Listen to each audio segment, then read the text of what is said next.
Kia ora. My name is Raewyn Martyn and I'm a lecturer in the School of Fine Arts at University of Canterbury.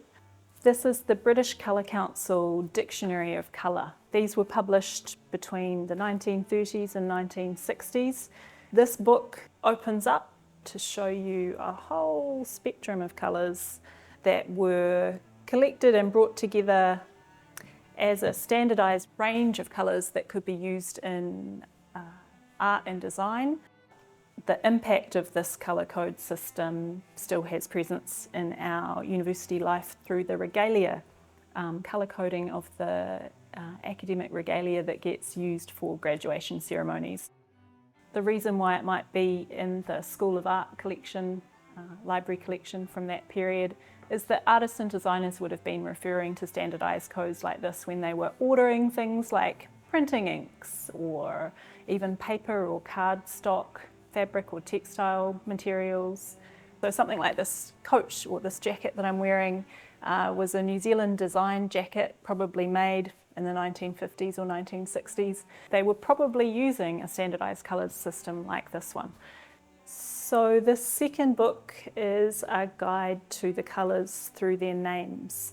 And it's really interesting to think about where these names came from and even where the descriptions came from.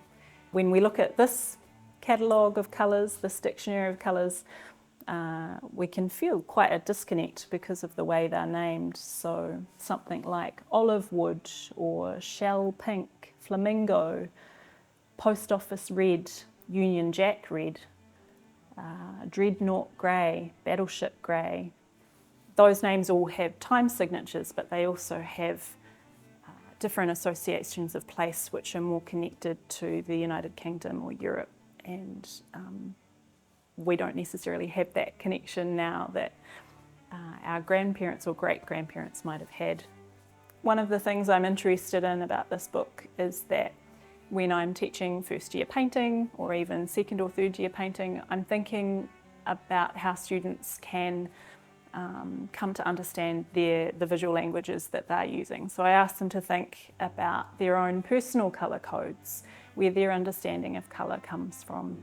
And some of that might be informed unconsciously through codes like this, which are shared widely and still very much present in our colour vocabulary. But some of it might be more conceptually driven, or from their own personal experiences, which are kind of overriding these inherited colour codes. I think this object is a provocation for students and researchers to think about their own relationships with colour and their place-based relationships to colour here in Aotearoa, New Zealand, and the sorts of colour codes that we find ourselves using and sharing and treating more as a living document that can change in response to the way that we live here now and might live here in the future.